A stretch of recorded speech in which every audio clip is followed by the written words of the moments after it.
Indian രാഷ്ട്രീയം കഴിഞ്ഞ കുറച്ച് നാളുകളായി വളരെ കൗതുകത്തോടെയും ഒപ്പം വലിയൊരു ആകാംക്ഷയോടെയും ഉറ്റുനോക്കിക്കൊണ്ടിരുന്ന ഒരു വിഷയമുണ്ട്. മഹാരാഷ്ട്ര രാഷ്ട്രീയത്തിൽ നടന്നുകൊണ്ടിരിക്കുന്ന അട്ടിമറികൾ. എന്നാൽ ഇപ്പോൾ ഇതാ ഉദ്ധവ് താക്കറെ പക്ഷത്തിന് വലിയൊരു തിരിച്ചടി നൽകിക്കൊണ്ട് നിർണായകമായ ഒരു മാറ്റം സംഭവിച്ചിരിക്കുകയാണ്. ശിവസേന ആരുടേതെന്ന തർക്കം സജീവമായി നിൽക്കെ ഉദ്ധവ് താക്കറെ പക്ഷത്തുണ്ടായിരുന്ന 6 MP-മാർ ഔദ്യോഗികമായി ഏക്നാഥ് ഷിൻഡെയുടെ ശിവസേനയിൽ ലയിച്ചിരിക്കുകയാണ്.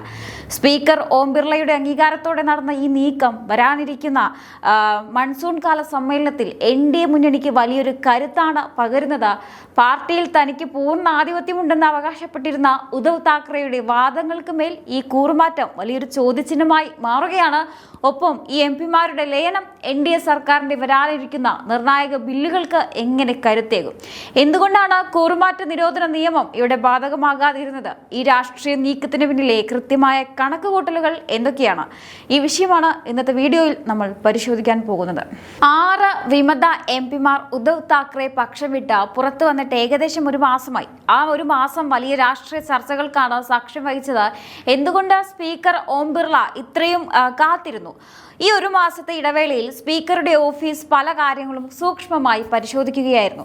നിയമപരമായ നടപടിക്രമങ്ങൾ, MP-മാരുടെ ഔദ്യോഗികമായ കത്തുകൾ, കൂറുമാറ്റ നിരോധന നിയമത്തിന്റെ പരിധിയിൽ വരുന്ന സാങ്കേതിക വശങ്ങൾ എന്നിവയെല്ലാം പൂർണ്ണമായും പരിശോധിച്ചതിനു ശേഷമാണ് അദ്ദേഹം ഈ ലയനത്തിന് ഔദ്യോഗികമായി അംഗീകാരം നൽകുന്നത്.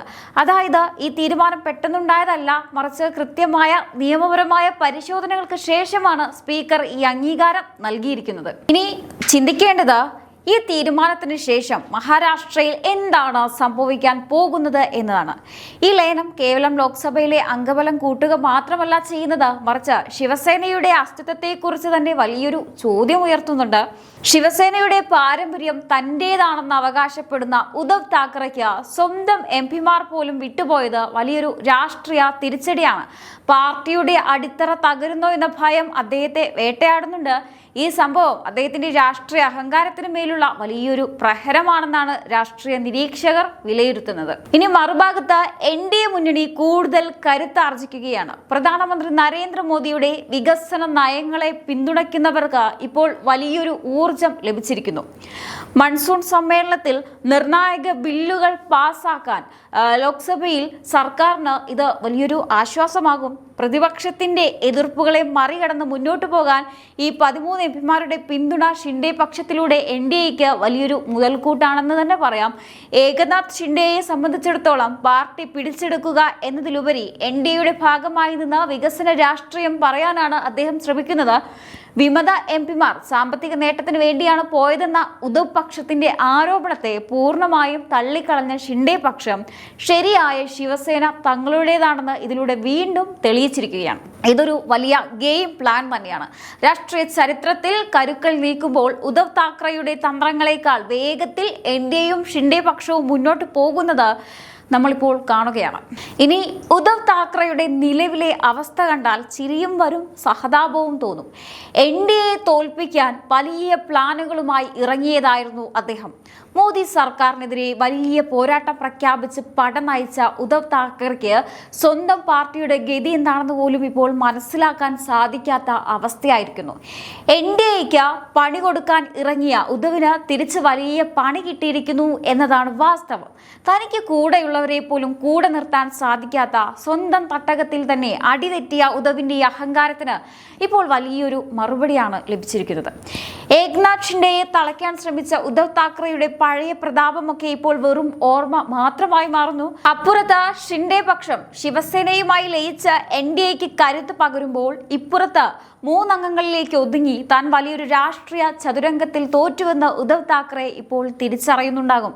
അഹങ്കാരത്തിന് അവസാനമുണ്ടാകും എന്ന് പറയുന്നത് പോലെ മഹാരാഷ്ട്രയിൽ നടന്ന ഈ സംഭവ വികാസങ്ങൾ ഒരു വലിയ രാഷ്ട്രീയ പാഠമാണ് നൽകുന്നത്. ശരിക്കും പറഞ്ഞാൽ ഉദ്ധവ് താക്കറെ ഇപ്പോൾ സെൽഫ് ഗോൾ അടിച്ച അവസ്ഥയിലാണ്. ഇനി ശ്രദ്ധിക്കേണ്ട ഏറ്റവും ഏറ്റവും വലിയ കാര്യം വരാനിരിക്കുന്ന പാർലമെന്റ് വർഷകാല സമ്മേളനമാണ്. ഈ സമ്മേളനം മോദി സർക്കാരിനെ സംബന്ധിച്ചിടത്തോളം വളരെ നിർണായകമാണ്.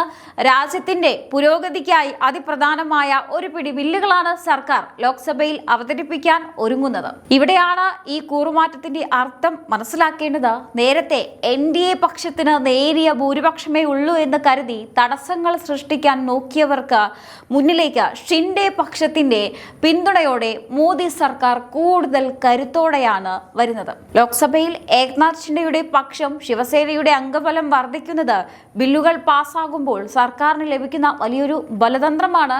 അതായത് പ്രതിപക്ഷത്തിന്റെ വാ അടപ്പിക്കുന്ന വിജയം എന്ന് തന്നെ പറയാം. പ്രധാനമന്ത്രി നരേന്ദ്രമോദിയുടെ വികസന സ്വപ്നങ്ങൾക്ക് തടസ്സങ്ങൾ നേരിടേണ്ടി വരില്ലെന്ന് ഉറപ്പുവരുത്താൻ ഈ ലയനം NDAക്ക് വലിയൊരു സഹായമായിരിക്കും. ഒരു പടി കൂടി കടന്നു പറഞ്ഞാൽ പ്രതിപക്ഷത്തിന്റെ പല അജണ്ടകളെയും പൊളിച്ചെഴുതാൻ NDAയുടെ ഈ കരുത്ത് മതിയാകും.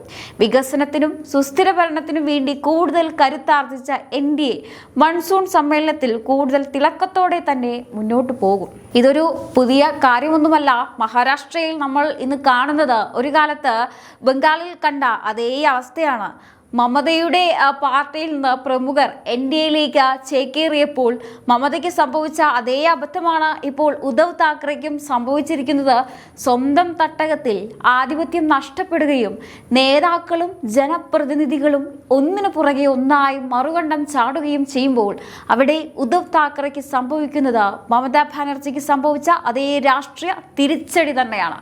മമതയുടെ പാർട്ടിയിലുണ്ടായ അതേ പതനം ഉദ്ധവിന്റെ ശിവസേനയിലും ആവർത്തിക്കുന്നു. ലീഡർഷിപ്പിന്റെ പിടിപ്പുകേട് കൊണ്ട് കൂടെയുള്ളവർ ഓരോരുത്തരായി വിട്ടുപോകുമ്പോൾ അവസാനം താൻ ഒറ്റയ്ക്കായി പോകുന്നു എന്നത് ഉദ്ധവ് താക്കറെ ഇപ്പോൾ തിരിച്ചറിയുന്നുണ്ടാകും. NDA എന്ന വൻ ശക്തിക്ക് മുന്നിൽ പിടിച്ചു നിൽക്കാൻ ഇത്തരം പഴഞ്ചൻ തന്ത്രങ്ങൾ കൊണ്ട് സാധിക്കില്ലെന്ന് മമതയെ പോലും ഉദ്ധവ് ഇപ്പോൾ പഠിക്കുകയാണ്.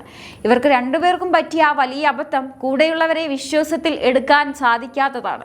NDA മുന്നണി എന്നത് വെറുമൊരു രാഷ്ട്രീയ സഖ്യമല്ല, മറിച്ച് ഇന്ത്യയുടെ പുരോഗതിക്ക് വേണ്ടി ഒത്തൊരുമിച്ച് പ്രവർത്തിക്കുന്ന ഒരു വലിയ ശക്തിയാണ്. നരേന്ദ്രമോദിയുടെ ശക്തമായ നേതൃത്വത്തിൽ രാജ്യം വികസനത്തിന്റെ പാതയിൽ മുന്നേറുമ്പോൾ അതിന് തടസ്സം നിൽക്കുന്ന ശക്തികളെ ജനങ്ങൾ തന്നെ തിരിച്ചറിയുന്നുണ്ട്. അതുകൊണ്ട് തന്നെയാണ് ഉദ്ധവ് താക്കറെയെ പോലെ തങ്ങളുടെ വ്യക്തിപരമായ അഹങ്കാരത്തിന് വേണ്ടി പ്രവർത്തിക്കുന്നവർക്ക് ജനങ്ങളും ജനപ്രതിനിധികളും മറുപടി നൽകുന്നത്. ഒരു വശത്ത് ലോകം മുഴുവൻ ഇന്ത്യയുടെ വളർച്ചയെ അത്ഭുതത്തോടെ നോക്കുമ്പോൾ അതിനൊപ്പമുണ്ട് ഈ NDA സഖ്യം. ഷിൻഡെ പക്ഷം ശിവസേനയും BJPയും അടങ്ങുന്ന NDA മുന്നണി ഇപ്പോൾ കൂടുതൽ ശക്തമാവുകയാണ് എന്ന് തന്നെ പറയാം. ഇനി വരാനിരിക്കുന്ന പാർലമെന്റ് സമ്മേളനത്തിൽ ആ കരുത്ത് കാണാൻ പോകുകയാണ്. വികസനത്തിന് വേണ്ടി ശബ്ദിക്കുന്നവർക്കൊപ്പം നിൽക്കുന്നവർക്ക് മാത്രമേ അധികാരത്തിൽ തുടരാൻ അവകാശമുള്ളൂ എന്ന് തെളിയിക്കുന്നതാണ് ഈ രാഷ്ട്രീയ മാറ്റങ്ങൾ. അപ്പോൾ ചുരുക്കത്തിൽ പറയുകയാണെങ്കിൽ മഹാരാഷ്ട്ര രാഷ്ട്രീയത്തിൽ ഇപ്പോൾ സംഭവിച്ചിരിക്കുന്നത് കേവലം ഒരു കൂറുമാറ്റം മാത്രമല്ല, മറിച്ചൊരു വലിയ രാഷ്ട്രീയ സംസ്കാരത്തിന്റെ മാറ്റം കൂടിയാണ്. അധികാരം കൈപ്പിടിയിൽ ഒതുക്കാൻ ശ്രമിക്കുന്നവർ മറന്നുപോകുന്ന ഒരു സത്യമുണ്ട്. ജനവിഹിതത്തിനപ്പുറം ഒരു രാഷ്ട്രീയ പാർട്ടിക്കും നിലനിൽപ്പില്ല. സ്വന്തം പാർട്ടിയുടെ അടിത്തറ തകരുമ്പോൾ അഹങ്കാരത്തിന് കൂട്ടുനിൽക്കുന്ന ഉദ്ധവ് താക്കറെക്ക് ജനാധിപത്യം എങ്ങനെയാണ് പ്രവർത്തിക്കുന്നതെന്ന് ഈ സംഭവം ഓർമ്മിപ്പിക്കുകയാണ്. എന്തായാലും ഉദ്ധവ് താക്കറിന്റെ ഈ അഹങ്കാരം അല്ലെങ്കിൽ ഈ ഒരു പതനത്തെ നിങ്ങൾ എങ്ങനെയാണ് നോക്കിക്കാണുന്നത്? തീർച്ചയായിട്ടും നിങ്ങളുടെ അഭിപ്രായങ്ങൾ താഴെ കമന്റ് ബോക്സിൽ രേഖപ്പെടുത്തുക. മറ്റൊരു വിഷയമായി വീണ്ടും കാണാം. നന്ദി.